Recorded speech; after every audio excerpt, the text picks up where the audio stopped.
Hello friends, आपका स्वागत है हमारे चैनल पर। मेरा नाम है ध्रुव और आप लोग देख रहे हैं द लर्नर्स कम्युनिटी। आज की वीडियो में हम बात करेंगे फोर्थ सेमेस्टर और सेकंड सेमेस्टर में वैल्यू एडिशन कोर्स में, मतलब वीएसी में आपका एक सब्जेक्ट आता है constitutional values and fundamental duties. ये आपका एक सब्जेक्ट है, फोर्थ सेमेस्टर और सेकंड सेमेस्टर में कॉमन है। फोर्थ सेमेस्टर का आपका एग्जाम जल्दी होने वाला है, सेकंड सेमेस्टर का उसके बाद होगा। तो आज की वीडियो में हम इस सब्जेक्ट का कंप्लीट पिछले 3 से 4 बार के हमारे पास क्वेश्चन पेपर थे, तो उन क्वेश्चन पेपर में जितने भी क्वेश्चंस बनते हैं, हर एक क्वेश्चन और हर एक क्वेश्चन का आंसर और क्या पॉइंट आपको लिखने हैं वो हम इस वीडियो में कवर अप करेंगे। ठीक है, तो चलिए वीडियो को शुरू करते हैं। और अगर अभी तक आपने हमारा चैनल सब्सक्राइब नहीं किया तो प्लीज चैनल को सब्सक्राइब करिए। ऐसे इंपॉर्टेंट वीडियो इस सब्जेक्ट से और बाकी सब्जेक्ट से रिलेटेड आपको हमारे चैनल पर ही देखने को मिलती रहेंगी। ठीक है, हमने हिंदी इंग्लिश दोनों लैंग्वेजेस में ये सब्जेक्ट अवेलेबल है, तो दोनों लैंग्वेजेस में ही हमने इसके आंसर जो है प्रोवाइड करवाए हैं। पहला क्वेश्चन आपका बनता है, भारतीय संविधान के संदर्भ में समानता की अवधारणा पर चर्चा कीजिए। ठीक है, भारतीय संविधान को याद याद रखकर समानता की जो अवधारणा है उसके बारे में आपको यहाँ पे बात करनी है। Discuss the concept of equality in reference to the Indian constitution. ठीक है, तो सबसे पहले आप आंसर में जो चीजें बताएंगे वो बताएंगे भारतीय संविधान में समानता के बारे में कहाँ कहाँ बताया गया है। ठीक है, इंडियन कॉन्स्टिट्यूशन जो है उसमें इक्वालिटी के बारे में जहां जहां पे भी एक्सप्लेन करा गया वो आपको यहाँ पे बताना है। जैसे कि अनुच्छेद 14 से 18 में जो निहित है उसके 14 से 18 के बीच में बताया गया है। ठीक है, ये हो जाता है। उसके बाद जब आप ये बता देंगे तो यहाँ पे हमने पॉइंट दिए गए हैं, ये 6 पॉइंट आप अपने आंसर में एक्सप्लेन कर सकते हैं। ठीक है, ये 6 पॉइंट किस बारे में है ये आप यहाँ पे पढ़ सकते हैं कि कानून के समक्ष समानता 14 में बताई गई है, अवसरों की समानता मतलब अपॉर्चुनिटी जो है इक्वल दी जाएंगी 16 में बताई गई है, अछूत का अंत 17 में और उपाधियों का अंत 18 में बताया गया है। ठीक है, तो ये सारी चीजें आप यहाँ पे बता सकते हैं। सामाजिक न्याय और आर्थिक न्याय का भी पॉइंट इसमें दिया गया है, तो ये आप एक्सप्लेन कर सकते हैं। सेम आपको आंसर इंग्लिश में भी देखने को मिल जाएगा। पहले आप कॉन्स्टिट्यूशन के बारे में थोड़ा सा लिखेंगे, तो कॉन्स्टिट्यूशन के कौन से आर्टिकल में इक्वालिटी के बारे में बात करेगी ये वो लिखेंगे। ठीक है, और उसके बाद आप यहाँ पे थोड़ा सा नीचे आएंगे तो यहाँ पे आपको पॉइंट भी देखने को मिलेंगे। 3 पॉइंट यहाँ पे हैं और अराउंड लमसम 3 पॉइंट यहाँ पे है। ठीक है, तो ये हो जाता है। क्वेश्चन नंबर आपका 2 आता है, हमारे जीवन में संवैधानिक मूल्यों की प्रासंगिकता पर चर्चा कीजिए। Discuss the relevance of constitutional values in our life. हमारा जो जीवन है, हमारी जो लाइफ है उसमें संवैधानिक मूल्य, ठीक है, कॉन्स्टिट्यूशन जो वैल्यूज है उनकी क्या प्रासंगिकता है, आज के टाइम में क्या वो प्रासंगिक है या नहीं है वो आपको यहाँ पे बताना है। ठीक है, तो उसके बारे में हम यहाँ पे थोड़ा सा एक्सप्लेनेशन दिया, आप इसको पढ़ सकते हैं। संवैधानिक मूल्य जैसे कि न्याय, स्वतंत्रता, समानता, ठीक है, और हमारे जीवन के क्या है, आधार है। ये सारी चीजें क्या है, आधार है, बेस है हमारे जीवन का। तो इसके बारे में आप लिख सकते हैं और बचे हुए पॉइंट आप यहाँ पे इन पॉइंटों को पढ़ सकते हैं। ये पॉइंट भी आपको इजीली एक्सप्लेन करने होंगे। ठीक है, न्याय के बारे में स्वतंत्रता, समानता, ठीक है, भ्रातृत्व, लोकतंत्र और संवैधानिक अधिकार, ये सारे पॉइंट आप बता सकते हैं। ठीक है, उसके बाद आपका आ जाता है ये वाला पार्ट। ठीक है, ये इंग्लिश में दिया गया है। यहाँ पे सबसे पहले आप कॉन्स्टिट्यूशनल वैल्यू के बारे में बात करेंगे, उसके बाद नीचे दिए गए 6 जो पॉइंट है वो आप उनके बारे में बात कर लेंगे। ठीक है, तो ये हो जाता है। फिर आता है क्वेश्चन नंबर 3, भारतीय संविधान में उल्लेखित संघीय गणराज्य के महत्व पर चर्चा कीजिए। भारत का जो संविधान है उसमें उल्लेखित मतलब उसमें बताया गया है संघीय गणराज्य के बारे में, तो उसका क्या महत्व है वो आपको यहाँ बताना है। Discuss the significance of the federal republic as a mention in Indian constitution. Indian constitution में जो फेडरल रिपब्लिक है उसके बारे में मेंशन किया गया है, तो वो आपको यहाँ पे बताना है। ठीक है, यहाँ पे हमने एक्सप्लेन किया है कि भारतीय संविधान में संघीय गणराज्य का सिद्धांत जो है केंद्र और राज्य के बीच में शक्तियों के विभाजन के ऊपर आधारित है। ठीक है, केंद्र के पास अपनी शक्तियां हैं, राज्य के पास अपनी शक्तियां हैं, इसीलिए हम इसे संघीय गणराज्य कहते हैं। संघ के तौर पर ये काम करता है। ये व्यवस्था देश की विविधता को स्वीकार करते हुए राष्ट्रीय एकता को बनाए रखने में हेल्प करती है। तो ये सारे पॉइंट आप यहाँ पे बता सकते हैं। उसके बाद यहाँ पे हमने एक्स्ट्रा पॉइंट भी दिए गए हैं। ठीक है, ऊपर वाला जो हिस्सा है वो इंट्रोडक्शन वाला पार्ट है और नीचे वाला आपका मेन आंसर वाले जो पार्ट है वो ये हो जाते हैं। ठीक है, शक्ति का विभाजन, संवैधानिक सर्वोच्चता, न्यायिक समीक्षा, राज्य की स्वतंत्रता, राष्ट्रीय एकता और लचीलापन, ये सारे पॉइंट आप यहाँ पे बता सकते हैं। सेम पॉइंट आपको यहाँ पे इंग्लिश में भी देखने को मिल जाते हैं। ठीक है, ये सारे पॉइंट आप यहाँ पे एक्सप्लेन कर सकते हैं। क्वेश्चन नंबर 4, भारतीय संविधान की प्रस्तावना में निहित महत्वपूर्ण मूल्य क्या है, सापेक्ष में चर्चा कीजिए। What are the important values insured in the preamble of the Indian constitution, discuss briefly. ठीक है, तो भारत का जो संविधान है उसकी जो प्रस्तावना है उसमें बताया गया था, तो उसमें जो चीजें महत्वपूर्ण मूल्य है वो आपको यहाँ पे बात करने हैं। ठीक है, महत्वपूर्ण मूल्य यहाँ पे आप सारे के सारे लिखे गए हैं, वो सारी चीजें बता सकते हैं। उसके बाद आप यहाँ पे उसके बारे में जो पॉइंट है वो अपना बना सकते हैं और आपका आंसर जो है कंप्लीट हो जाएगा काफी अच्छे से, अच्छी खासी लेंथ में जो है आपका आंसर लिखकर तैयार हो जाएगा। क्वेश्चन नंबर 4 आपका मतलब क्वेश्चन नंबर 3 जो है आपका इंग्लिश में दिया गया है, ये रहा। ठीक है, इसको आप सॉरी 4 को जो इंग्लिश में ये रहा, पढ़ सकते हैं। ठीक है, ये सारी चीजें भी आपको एक्सप्लेन करनी है। क्वेश्चन नंबर 5 आता है मौलिक अधिकार और मौलिक कर्तव्यों के बीच अंतर बताइए। देखिए ये वाला क्वेश्चन इंपॉर्टेंट है। मौलिक अधिकार क्या होते हैं और मौलिक कर्तव्य क्या होते हैं, इन दोनों के बीच में अंतर क्या होता है, ये आपको यहाँ पे एक्सप्लेन करना है। ठीक है, थोड़ा सा पहले आप यहाँ पे बताएंगे मौलिक अधिकार और मौलिक कर्तव्यों के बाद बारे में, और उसके बाद उनका जो मेन डिफरेंस है वो आप यहाँ पे एक्सप्लेन कर देंगे। ठीक है, तो ये हो जाएगा आपका कंप्लीट आंसर। सेम यहाँ पे इंग्लिश में आपको इंग्लिश वर्जन देखने को मिल जाएगा, ये हो जाता है। फिर आता है क्वेश्चन नंबर 6, कर्तव्य परणीयता और कर्तव्य चेतना की प्राचीन भारतीय अवधारणा के बारे में बताइए। Right about the ancient Indian notion and richness and duty consequences. ठीक है, तो ये सारी चीज आपको बताने है। ठीक है, तो कर्तव्य प्रणेता और कर्तव्य जो चेतना है, इन दोनों के बारे में आपको यहाँ पे एक्सप्लेन करना है। यहाँ पे दिए गए हैं पॉइंट।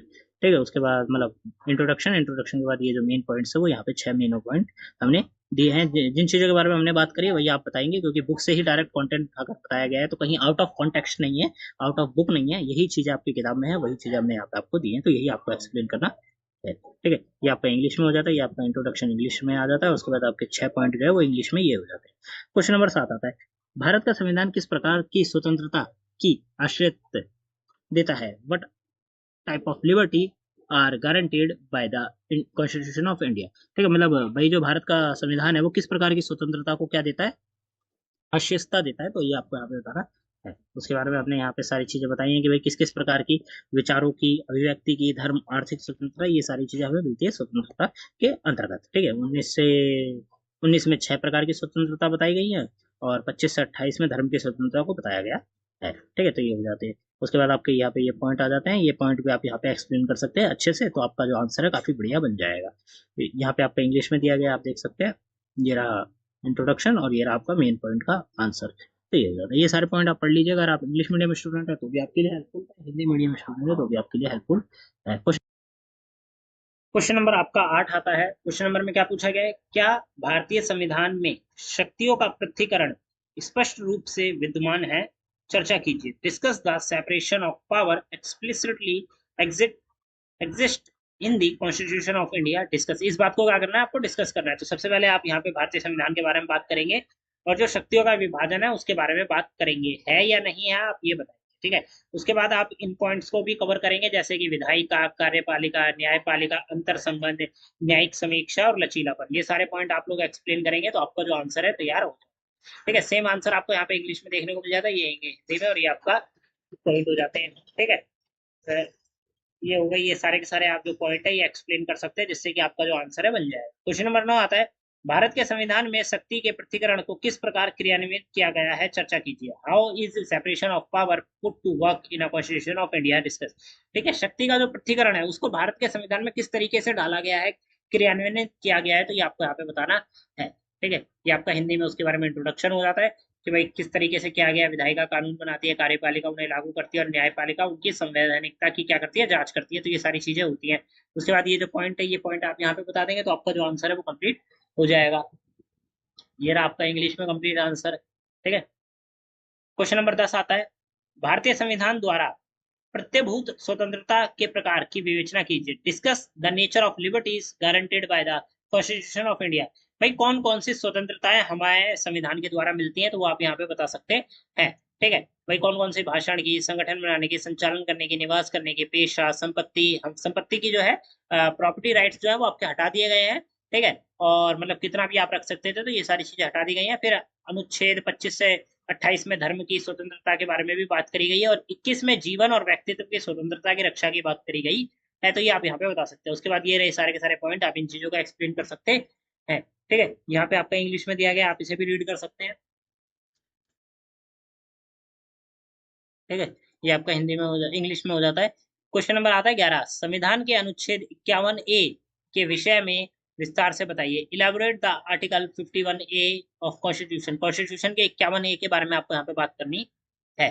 ठीक है, 51A के बारे में आप यहाँ पे थोड़ा सा इंट्रोडक्शन देंगे। उसके बाद संविधान का पालन, राष्ट्र की एकता और अखंडता बनाए रखना, पर्यावरण की रक्षा, सामाजिक सद्भावना, ठीक है, वैज्ञानिक मनोवृत्ति का विकास और सामाजिक संपत्ति की रक्षा, ये सारी चीजें आपको जो है पॉइंट यहाँ पे एक्सप्लेन करने है 51A के अंदर। ठीक है, तो ये हो जाता है। फिर आपका यहाँ पे इंग्लिश में दिया गया है कि 51A जिसको कहेंगे, ये यहाँ पे उसके बारे में पॉइंट है, इन पॉइंटों को आपको एक्सप्लेन करना है। क्वेश्चन नंबर 12 आता है भारतीय संविधान की प्रमुख विशेषताएं क्या है। What are the salient feature of Indian constitution, ये आपको यहाँ पे बताना है भारत के संविधान की भाई कौन कौन सी विशेषताएं हैं, तो वो विशेषताएं आपको यहाँ पे बताना है। एक तो लिखित संविधान है, संप्रभुता है, लोकतांत्रिक व्यवस्था है, यहाँ पे धर्मनिरपेक्ष मतलब सेकुलरिज्म है, ठीक है, संघीय व्यवस्था है, और मूल अधिकार और कर्तव्य बताए गए हैं हमारे संविधान में। तो ये सारी चीजें आप यहाँ पे बता सकते हैं, ठीक है। जो इंट्रोडक्शन है वो हमने ऊपर दे दिया, ये इंट्रोडक्शन आपको लिखना है। इंट्रोडक्शन भी थोड़ा आप ज्यादा लिखिएगा, ठीक है, तभी आपको जो है फुल में से फुल मार्क्स मिलने के चांसेस जो है वो बढ़ जाएंगे, ठीक है। तो ये हो जाता है, यहाँ पे आपका इंग्लिश में हो जाता है, और उसके बारे में जो पॉइंट आपको एक्सप्लेन करने हैं वो आपके यहाँ पे हो जाते हैं, ठीक है। ये रहा क्वेश्चन नंबर 13 आता है। 13 में आपसे पूछा गया है कि भारतीय संविधान में समानता का अधिकार क्यों महत्वपूर्ण है, चर्चा कीजिए। Why is the right of equality significant in Indian constitution, discuss. कि भाई भारत का जो संविधान है उसमें समानता का जो अधिकार है वो क्यों जरूरी है, क्यों महत्वपूर्ण है, उसके बारे में आपको यहाँ पे बात करनी है, ठीक है। यहाँ पे कंप्लीट दिया गया है भाई, अनुच्छेद 14 से 18 के बीच में समानता के अधिकार के बारे में बात करी गई है, ठीक है। इसमें क्या आ जाता है, कानून के समक्ष समानता, अवसरों की समानता, भेदभाव के विरुद्ध सुरक्षा प्रदान करने का काम आपको यहाँ से मिलता है, ठीक है। उसके बारे में यहाँ सारे पॉइंट दिए गए हैं, ये पॉइंट आपको एक्सप्लेन करने हैं। कानून के समक्ष समानता 14 में बात करी गई है, अवसरों की समानता 16 में बात करी गई है, छुआछूत का अंत 17 में कर दिया गया था, ठीक है, अनुच्छेद 17 में, और उपाधियों का अंत अनुच्छेद 18 में। सामाजिक न्याय और लोकतंत्र को मजबूत बनाने वाले पॉइंट भी आप यहाँ पे बता सकते हैं। फिर ये आपका आ जाता है इंग्लिश में कंप्लीट आंसर, ये आप सारे के सारे पॉइंट जो है आप लिख सकते हैं। क्वेश्चन नंबर 14, भारतीय संविधान के अनुच्छेद 14, 19 और 21 का क्या महत्व है, स्पष्ट कीजिए, ठीक है। What is the importance of article 14, 19 and 21 Indian constitution. तो भाई अनुच्छेद 14 में कानून के समक्ष जो समानता है उसको कंफर्म करा गया था, 19 में स्वतंत्रता का अधिकार दिया गया है, और 21 में जीवन और व्यक्तित्व की जो स्वतंत्रता है उसकी रक्षा का हमें गारंटी जो है वो मिलती है। तो ये सारी चीजें आपको यहाँ पे बता देनी है। फिर मेन पॉइंट में आप इन्हीं के पॉइंटों के बारे में ज्यादा डिटेल में बता देंगे जो मैंने आपको ऊपर बताए हैं, ठीक है। 14 के बारे में बता देंगे, 19 के बारे में बता देंगे, 21 के बारे में बता देंगे, साथ के साथ मूल अधिकार, लोकतंत्र और न्यायपालिका के बारे में भी आप यहाँ पे पॉइंट डाल सकते हैं। ये हो जाता है, ठीक है। उसके बाद ये आपका कंप्लीट आंसर हो जाता है, ये रहा इंग्लिश में। क्वेश्चन नंबर 15 आता है, क्या मौलिक कर्तव्य न्यायोचित है, व्याख्या कीजिए। What are fundamental, sorry, are fundamental duties justiciable, ठीक है, जस्टिबल।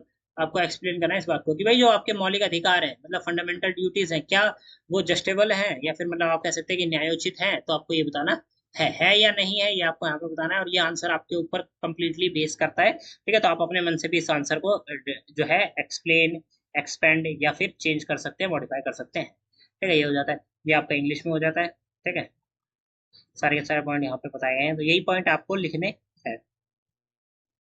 क्वेश्चन नंबर 16, भारतीय संविधान की कार्यप्रणाली में नीति प्रणेता की प्राचीन धारणा की प्रासंगिकता पर चर्चा कीजिए। Discuss the relevance of ancient notion of rightness in the working of Indian constitution. तो ये आपको आगे बताना, ठीक है। नीति प्रणेता जो होती है उसके बारे में आपको यहाँ पे कंफर्मेशन जो है देनी है कि भाई किस तरीके से है, ये आपको आपको बताना। इंग्लिश में आपका आंसर ये रहा। क्वेश्चन नंबर 17, भारतीय संविधान के भाग 3 के प्रावधानों पर चर्चा कीजिए, ठीक है। भारत का जो संविधान है उसमें provision of part 3 of Indian constitution, इनके बारे में आपको यहाँ पे बात करनी है, क्या क्या चीजें बताई गई हैं उसमें, ये आपको यहाँ पे बताना है। इसमें जो समानता का अधिकार है, स्वतंत्रता का अधिकार है, ठीक है, शोषण के विरुद्ध अधिकार है, धर्म की स्वतंत्रता का अधिकार, ठीक है, ये सारी चीजें आपको यहाँ पे बात करी गई है, तो ये आपको यहाँ पे बता देना है। देखिए यहाँ पे आपका काफी अच्छा आंसर बन जाएगा अगर आप ये सारे जो पॉइंट है यहाँ पे एक्सप्लेन करते हैं, ठीक है। तो ये हो जाता है, ये आपका इंग्लिश में हो जाता है कंप्लीट आंसर। क्वेश्चन नंबर आपका 18 आता है कि भाई क्या प्रस्तावना भारतीय संविधान का भाग है, चर्चा कीजिए। जो प्रस्तावना है, ठीक है, प्रियम्बल, जो preamble part of Indian constitution, discuss, इस बात को क्या डिस्कस कर रहा है कि is the preamble part of Indian constitution है या नहीं है। तो आपको ये बताना है, यहाँ पे आपका आंसर मिल जाता है, और ये रहा आपका 6 पॉइंट, ठीक है। तो ये सारी चीजें आपको पढ़ लेनी है, ये आपको एक्सप्लेन करना है, ठीक है। ये आपका इंग्लिश में हो जाता है। क्वेश्चन नंबर 19 आता है, भारतीय संविधान में निहित है संघीय प्रणाली का वर्णन कीजिए, ठीक है। ये वाला क्वेश्चन आपका रिपीट हो चुका है संघीय प्रणाली के बारे में, तो इसको आप पढ़ सकते हैं कि फेडरल सिस्टम जो है वो इंडिया में, इंडियन कॉन्स्टिट्यूशन में, तो उसके बारे में आपको यहाँ पे बात करनी है, ठीक है। तो पहले आप उसके बारे में बात करेंगे और उसके बाद आप उसके जो पॉइंट है वो आप यहाँ पे एक्सप्लेन करेंगे, ठीक है। तो ये हो जाता है, ये आपका इंग्लिश में रहा आंसर कंप्लीट।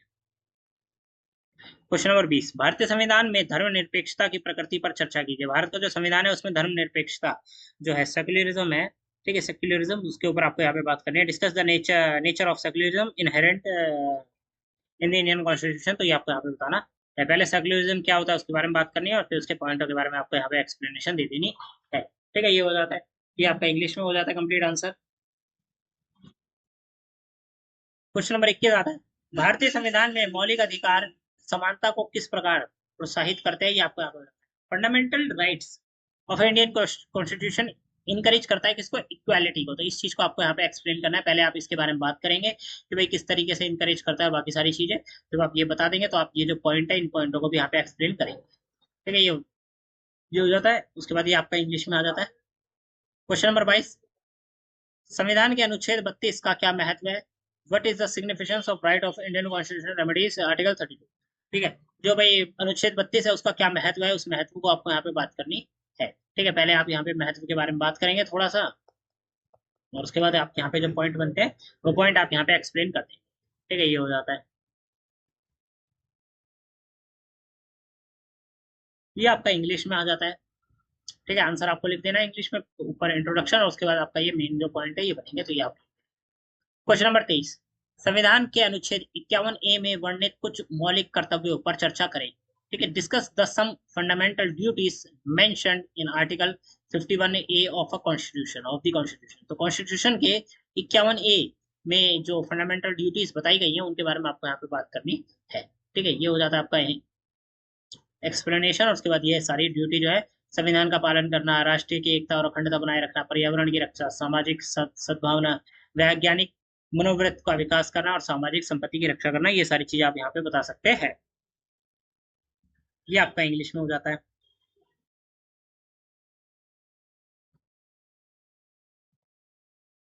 क्वेश्चन नंबर 24 आता है, निम्नलिखित में से किन्हीं दो के ऊपर आपको जो है टिप्पणी लिखनी है। ठीक है, क्या लिखना है, टिप्पणी।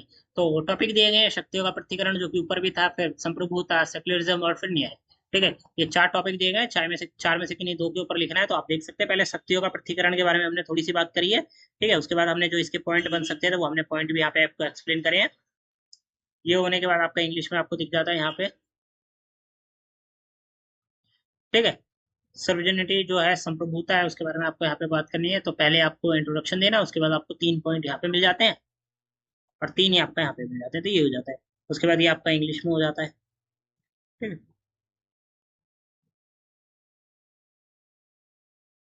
दो टॉपिक पूछे गए थे, हमने दो के बारे में ही एक्सप्लेन कराया था। ठीक है, बाकी हमने क्वेश्चन जो ऊपर कराए हैं सारे इंपॉर्टेंट है, तो आप देख सकते हैं सारे क्वेश्चन को एक बार पढ़ के जाइएगा एग्जाम से पहले, ताकि आप लोगों को कोई दिक्कत ना हो एग्जाम में। ठीक है, और साथ के साथ आप लोग हमारे साथ कनेक्ट हो सकते हैं टेलीग्राम और इंस्टाग्राम पे। अगर आपको कोई डाउट है किसी भी चीज के बारे में तो आप डायरेक्ट कमेंट बॉक्स में हमसे पूछ सकते हैं, और हमारे साथ टेलीग्राम या फिर इंस्टाग्राम पे भी मैसेज करके आप लोग अपने डाउट क्लियर कर सकते हैं इस सब्जेक्ट के बारे में।